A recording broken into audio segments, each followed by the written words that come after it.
What we're going to do now is look at the employee perspective. So in this case, we're going to flip our hat around. We're going to be Alyssa.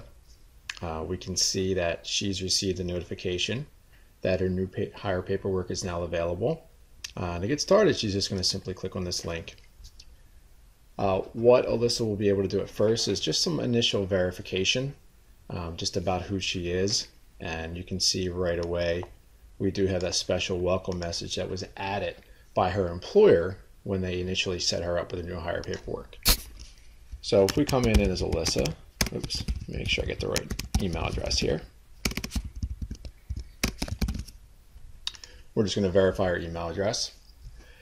And now there could be a point where Alyssa may stop and start this process at any point in time. So in order for her to get back to where she left off, what we do need is for her to create a permanent password.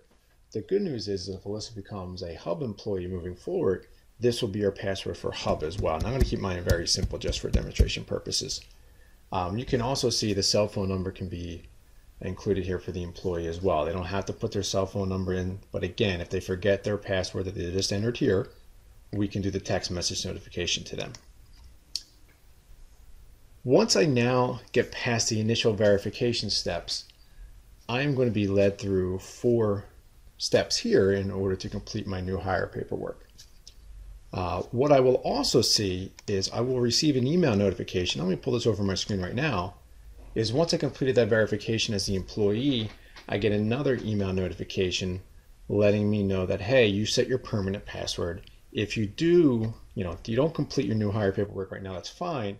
Here are the steps to get back to where you just left off. But if we go back to the basic information, we're just going to collect some basic demographics about the employee. So as you can see, information is pre-filled, but let's start out with their social security number. We will then select their gender, not specified as an option. Date of birth. Alyssa's going to love this. I'm going to make her really old. Just some general address information. So let's just say it's 100 Mill Street in Happyville, New Jersey. I can have a primary contact phone number. And if this is my cell phone, and again, I didn't enter it in the previous step, I can just copy it down into here as well. Now, I'm going to be going through and now signing some specific documents. In this case, because my employer has specified they want a Fed W-4 and direct deposit authorization. So I have a couple of options here. I, as the employee, if I have a touch screen or I can use my mouse, I can draw my name. So I'm just doing it with my mouse here. You can see I'm not very good with my mouse. If I don't like that, what I can do is instead just come back here and type my signature in. And I also have a number of font selections to be able to choose. So I can choose the one that I like best. Again, I can go back to drawing if I want. If not, I can use the typed version. I'm going to use this version here. I'm going to verify that yes, I understand this is going to be legally binding.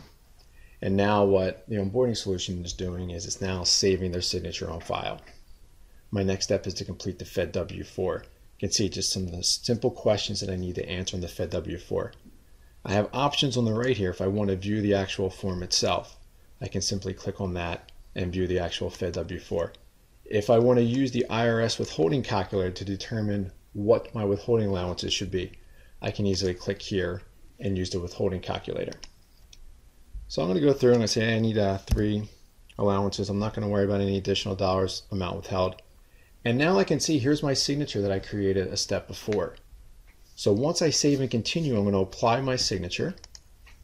It's going to get applied along with my W-4 information, and it's going to create my completed W-4 file for me. You can see now my document library here on the right is displaying, and I have my Fed W-4 that's signed. Let me click on it and open it up real quick. I'm going to save it. And I can now see my Fed W-4 with all the employees' information pre-filled, including their signature. Next step here is how do I like to be paid? Again, my employer would like me to enroll in direct deposit. I'm going to select direct deposit. I'm going to put the first direct deposit account that I would like to have the money deposited into. And I'm going to say I want 100% because I want everything to go into this account. It is a checking account. Here's my routing number. Here is my account number. We obviously have a check image here to help them. If I want to include a second direct deposit account, I can do that as well. I'm going to close that though. I only want one. And then once again, my signature is displaying here because I really need to now apply my signature to the direct deposit authorization form. Oh, of course, I didn't put a valid routing number in.